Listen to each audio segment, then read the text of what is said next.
ये question board exam में 2024 में पूछा गया था। इसको पढ़ने से पहले एक बार मैं समझाता हूँ कि कहानी है क्या। तो ये एक रिवर है, नदी है, जहाँ पर एक नाव है और वो इस क्लिफ की ओर आ रही है।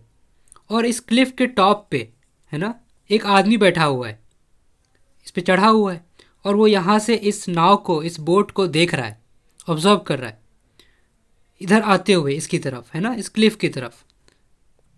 तो अब क्वेश्चन कह रहा है कि अ मैन ऑन अ क्लिफ, एक आदमी क्लिफ के टॉप पे जो चढ़ा हुआ है ये आदमी, observes a boat at angle of depression of 30 degree which is approaching the shore to the point immediately beneath the observer with a uniform speed. अच्छा, अब एंगल ऑफ डिप्रेशन का मतलब क्या होता है? तो मान लो कि ये जो आदमी है वो नीचे ना देखकर, जब हम किसी भी ऊंचाई से देखते हैं किसी नीचे की चीज़ को, तो हॉरिजॉन्टल से जो हमारा एंगल बनता है वो, उसे हम कहते हैं एंगल ऑफ डिप्रेशन। तो मान लेते हैं कि ये थोड़ी देर के लिए सामने देखता है सीधा, है ना। यहाँ पे एक आंख इमेजिन करो जो कि बिल्कुल सामने देख रहा है, जिससे रे निकल रही है ना, सामने देख रहा है। तो वो लाइन मैं ड्रॉ करता हूँ। तो ये जो आदमी है अगर वो सामने देखता तो ऐसे रे निकलती उसकी आंखों से। अब अगर वो बोट को देखता है, ये यहाँ पर इस पॉइंट तक अगर ये बोट को देखे तो ऐसे रे निकलेगी उसकी आंखों से। तो ये जो इस हॉरिजॉन्टल के साथ, है ना, क्योंकि ये जो लाइन है वो ग्राउंड के, इस रिवर की जो सरफेस है उसके पैरेलल है बिल्कुल। तो इसके साथ जो एंगल बनता है उसे हम कहते हैं एंगल ऑफ डिप्रेशन। कुल मिलाकर यह है कहानी का मतलब कि ऊपर से देखने किसी भी चीज़ को जब नीचे देखते हैं तो हॉरिजॉन्टल के साथ जो एंगल बनता है उसे हम कहते हैं एंगल ऑफ डिप्रेशन। ठीक है, और वो कितना दिया हुआ है? 30 डिग्री। ठीक है, तो उसको हम ड्रॉ कर लेते हैं। अब आगे की कहानी पढ़ते हैं। ये 30 डिग्री दिया हुआ है, ठीक है। आगे की कहानी है कि देखो, a man on a cliff observes a boat at angle of depression of 30 degree. यहाँ तक समझ चुके हैं। विच इज़ अप्रोचिंग द शोर, जो कि इस शोर को अप्रोच कर रहा है ना, इस तरफ जा रहा है। यहाँ पे ज़मीन होगी कहीं पे तो बोट आ रहा है इस तरफ, लेफ्ट साइड में। ओके, तो अच्छा बताओ कि अगर ये जो सरफेस के साथ जो क्लिफ है वो 90 डिग्री पे है, ये जो एंगल है 90 डिग्री है, क्योंकि पूरा वर्टिकल खड़ा है इस पे, सरफेस पे, है ना। ये ज़मीन पे होगा, ये नदी इस तरफ है, पीछे की ज़मीन पे क्लिफ होगी कहीं पे, है ना। ये बीच में कहीं हो सकता है टापू वापू पे, उससे मतलब नहीं, ये इसके परपेंडिकुलर है, ये हमें जानना जरूरी है। और अगर मैं इस तरफ आऊँ, इस क्लिफ की ओर, क्योंकि जो कि 90 डिग्री पे है, तो मेरा जो एंगल है, क्योंकि यहाँ पर देखो एंगल 30 है, तो क्योंकि ये दोनों पैरेलल है, ये सरफेस के पैरेलल है, तो ये दो पैरेलल लाइन और एक इंटरसेक्टिंग लाइन, तो ये जेड जैसा शेप बन रहा है ना, ये जेड वाला शेप बन रहा है। तो ये वाला एंगल कितना हो जाएगा? ये जो एंगल है, ये एंगल भी कितना हो जाएगा? 30 डिग्री। सिंपल, क्योंकि दोनों अल्टरनेट एंगल्स बराबर होते हैं, इक्वल होते हैं ना, इंटीरियर अल्टरनेट एंगल्स। अब ये जो बोट है ना, नाव है, वो यूनिफॉर्म स्पीड से, यूनिफॉर्म का मतलब है कि कांस्टेंट स्पीड से, है ना, इसकी स्पीड नहीं चेंज हो रही है। स्पीड क्या होता है? एक सेकंड में हम कितनी दूर चलते हैं, एक सेकंड में मैं कितना मीटर चला, वो मेरा स्पीड है।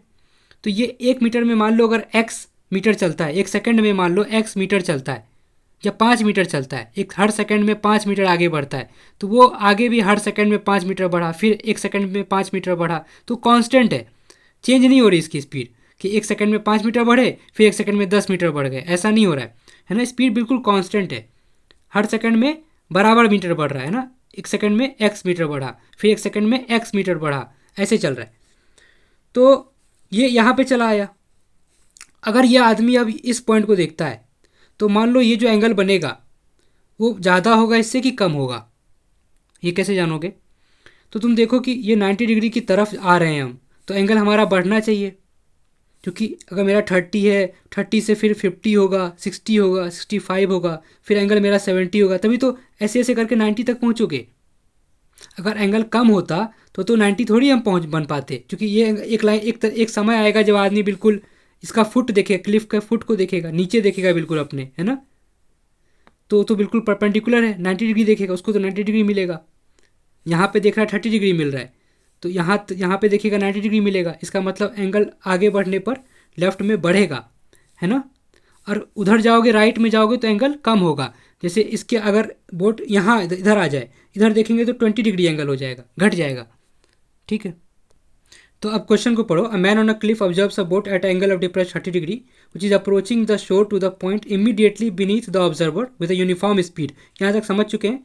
6 minutes later the angle of depression of the boat is found to be 60 degree. तो देखो इसका मतलब है कि क्योंकि ये जो बोट यहाँ इस तरफ आ रहा है, लेफ़्ट की तरफ आ रहा है, तो यहाँ से मान लो इस पॉइंट से और इस पॉइंट तक आने में उसको 6 मिनट लगता है। मैंने नाम रख दिया है इन सब का, ABCD, समझने में आसानी होगा। तो C पॉइंट से D पॉइंट तक आने में इसको कितना लगता है? 6 मिनट, 6 मिनट्स, है ना। जो भी इंफॉर्मेशन गिवन है उसको सही से लिख लेते हैं। 6 मिनट लगता है इसको C से D तक आने में। ठीक है, ये समझ में आ रहा है। अब देखो यही बोल रहा है ये कि 6 minutes later the angle of depression of the boat is found to be 60 degree, यानी कि जब 6 मिनट में वो C से D तक पहुंच गया तो जो एंगल ऑफ डिप्रेशन है भाई वो तो बढ़ जाएगा इसका, तो 30 से 60 हो गया। ये हम समझ चुके कि आगे इधर आओगे तो बढ़ेगा, तो ये 60 हो गया। अब ये एंगल कितना हो गया? 60 डिग्री। तो आगे हमसे पूछा है कि find the time taken by the boat from here to reach the shore. मतलब इस पॉइंट से इस शोर तक जाने में, D से A तक जाने में उसको कितना टाइम लगेगा ये पूछा है ना। Find the time taken by the boat from here to reach the shore, इस पॉइंट से यहाँ तक जाने में कितना टाइम लगेगा ये पूछा गया। मतलब कि देखो ये वाला टाइम हमसे पूछ रहा है, यहाँ कितना टाइम लगेगा ये पूछा गया है। क्वेश्चन को ठीक से हमको समझ में आना चाहिए। और ये टाइम हमें दिया हुआ है C से D तक कितना लगा। ओके, तो अब देखो, अब शुरू करते हैं ना सॉल्यूशन। कि मान लो ये जो बोट है इसकी स्पीड तो हमें नहीं मालूम है, इसके बारे में हमें इतना मालूम है कि ये कांस्टेंट स्पीड से लेफ़्ट की तरफ जा रही है। स्पीड कांस्टेंट है इतना बोला गया है और स्पीड दिया नहीं गया है। तो मान लो कि ये x मीटर पर मिनट्स की स्पीड से चल रही है आगे। मीटर पर मिनट क्यों? क्योंकि जो इसमें दिया हुआ है हमें मिनट में दिया कि 6 मिनट्स के लेटर, 6 मिनट्स लेटर, 6 मिनट के बाद, तो हमें मिनट में मानना सही रहेगा, है ना। तो मान लेते हैं कि मानने में क्या दिक्कत है कि x मीटर पर मिनट, है ना, MIN लिखा हुआ मिनट, इतनी स्पीड है इस बोट की शुरुआत में।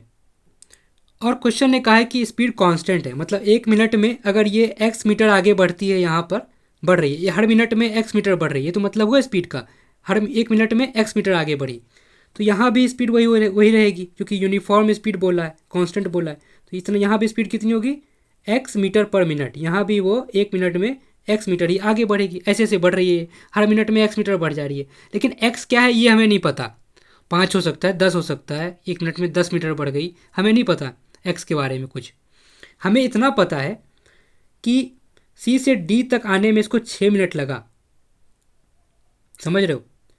मतलब मुझे मेरे घर से अगर मैं 1 मिनट में x मीटर चलता हूँ और मुझे मेरे घर से स्कूल तक जाने में 6 मिनट लगता है, तो मेरे घर से मेरा स्कूल कितना दूर होगा, क्या हम पता कर सकते हैं? तो देखो हम ये समझ चुके हैं कि स्पीड का मतलब क्या होता है कि 1 सेकंड में कोई कितना दूर गया, है ना। हर सेकंड में मैं कितना दूर चला पर यूनिट टाइम, है ना। एक मिनट में मैं कितना दूर गया, ये स्पीड का मतलब है। तो मुझे देखो यहाँ पर इंफॉर्मेशन क्या गिवन है, मुझे टाइम पता है और जो मुझे स्पीड है वो मुझे नहीं मालूम। मुझे स्पीड नहीं, बस इतना मालूम है कि कांस्टेंट स्पीड है मेरी, मुझे स्पीड नहीं मालूम। मुझे अब मेरे घर से स्कूल तक का डिस्टेंस निकालना है। मान लो मैं डिस्टेंस निकालना चाहता हूँ। इन तीनों में से मुझे टाइम मालूम है, वो एग्जामिनर ने दिया है 6 मिनट। मुझे डिस्टेंस नहीं पता और ना ही मुझे स्पीड पता है। तो इन दोनों में से कोई एक पता चल जाए, मान लो डिस्टेंस अगर मालूम चल गया किसी भी तरह से, तो हम स्पीड निकाल लेंगे। अगर एक बार स्पीड मिल गया तो यहाँ पे टाइम पता चल जाएगा, है ना। तो ठीक है, अब देखो ऐसे समझो, मान लो मेरी स्पीड क्या है, x, मैंने x माना ना, x मीटर पर मिनट, मैं 1 मिनट में x मीटर आगे बढ़ रहा हूँ। मुझे टाइम कितना एग्जामिनर ने दे रखा है, 6 मिनट, 6 मिनट दे रखा है। तो डिस्टेंस क्या हो जाएगी, मैं ये डिस्टेंस कितना आ जाएगा यहाँ से, भले ही वेरिएबल के टर्म्स में आ रहा है कोई दिक्कत नहीं है, 6 × x आ जाएगा ना। ये देखो 6 को इधर भेजो, ये हो जाएगा 6x, मेरा डिस्टेंस आ गया। ये समझ में आ रहा है? ध्यान से समझना, क्वेश्चन एग्जाम में आप पूछा गया है, अब पूछा जाता है। तो 6x आ गया मेरा डिस्टेंस। ये डिस्टेंस कहाँ से कहाँ तक का है, C से D तक का, C से D तक का ही मेरा ये डिस्टेंस है। ये समझ में आ रहा है? ठीक है। अब तुम ऐसे भी मन में भी कर सकते हो कि डिस्टेंस क्या होता है, स्पीड इनटू टाइम। तो स्पीड मेरी x है, टाइम मुझे 6 मिनट लगा घर से स्कूल जाने में, तो मेरी डिस्टेंस कितनी हो जाएगी 6 × x। तो ये तो हो गया 6x, ये डिस्टेंस है 6x। समझ में आ रहा है? स्पीड इंटू टाइम, ये टाइम 6 है टाइम, x है क्या speed, time into speed into time क्या हो जाएगा मेरा डिस्टेंस। उसी तरह यहाँ पर बताओ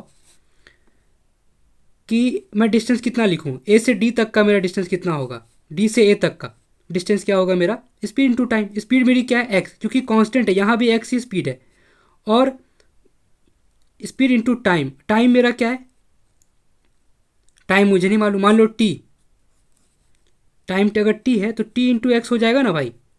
यहाँ भी देखो टाइम इंटू स्पीड लिखा है मैंने, यहाँ भी मैंने टाइम इंटू स्पीड लिखा है। ये क्लियर है ना? तो मुझे डिस्टेंस तो पता चल गया।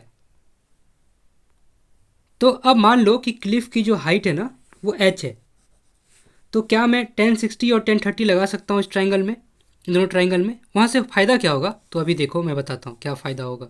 मैंने 1060 लगाया तो वो होता है परपेंडिकुलर अपॉन में बेस, तो 60 डिग्री के सामने परपेंडिकुलर है h, बेस क्या है जो बच गया, क्योंकि 90 डिग्री के सामने वाला हाइपोटेन्यूज होता है, तो ये तो हाइपोटेन्यूज हो गया। हाइपोटेन्यूज राइट एंगल ट्रायंगल की सबसे बड़ी साइड होती है, तो ये हाइपोटेन्यूज है, ये वाला भी हाइपोटेन्यूज है, बचा हुआ यही है, ये बेस है ए से डी तक 60 डिग्री के लिए। ए से डी क्या है, बेस है, तो बेस हमें मालूम है TX। तो यहाँ से देखो h आ जाएगा ना, अगर मैं h निकालना चाहूँ क्रॉस मल्टीप्लाई कर दो, 1060 कितना होता है √3, चलो इसको भी लिख लिया, 1060 कितना होता है √3, तो h कितना आ जाएगा, क्रॉस मल्टीप्लाई करो, TX √3, TX √3, ये h आ जाएगा। ठीक है, अब मान लो कि मैं 1030 लगाता हूँ ये इस वाले ट्रायंगल में, 1030 यहाँ पे,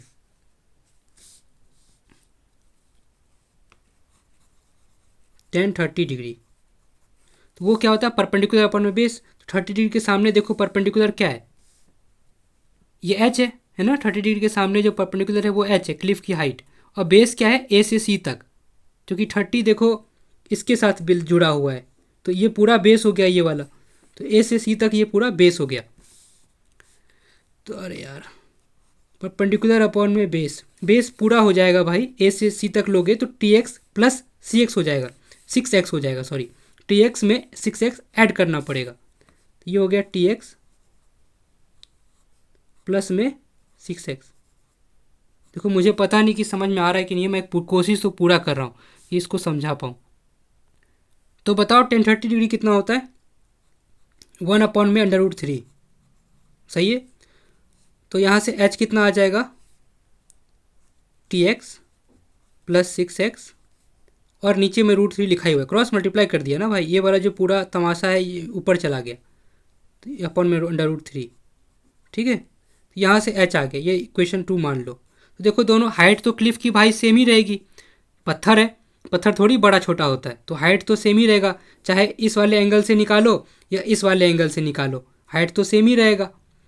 तो दोनों को हम बराबर कर सकते हैं, इसका मतलब जो हाइट यहाँ पर ये है वही है हाइट यहाँ से भी आएगा, है ना, आना चाहिए, तो दोनों को बराबर कर सकते हैं, इसका ये मतलब हुआ, बराबर कर दिया जाए। तो पहले इक्वेशन से हाइट क्या लिखा हुआ है, TX √3 इक्वल कर दिया इसको इस वाले से, TX प्लस 6x अपॉन में √3, है ना। ये क्वेश्चन समझ में आ गया, तो इस तरह के सारे क्वेश्चन कर लोगे आराम से। तो √3 से क्रॉस मल्टीप्लाई कर दिया, तो देखो √3 से जब मल्टीप्लाई करोगे √3 को तो रूट हट जाएगा ना, 3 आ जाएगा, तो 3 इंटू TX हो जाएगा। ये खुद से एक बार ट्राई करो, नहीं समझ में आ रहा तो, और TX प्लस 6x, मतलब इतना अगर समझ में आया तो ये तो आ ही रहा होगा समझ में।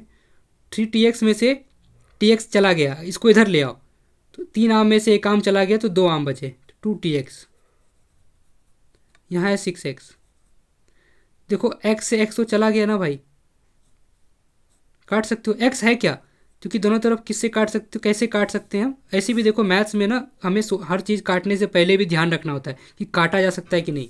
तो x तुम्हारा स्पीड है, कोई दिक्कत नहीं है, काट सकते हैं, है ना।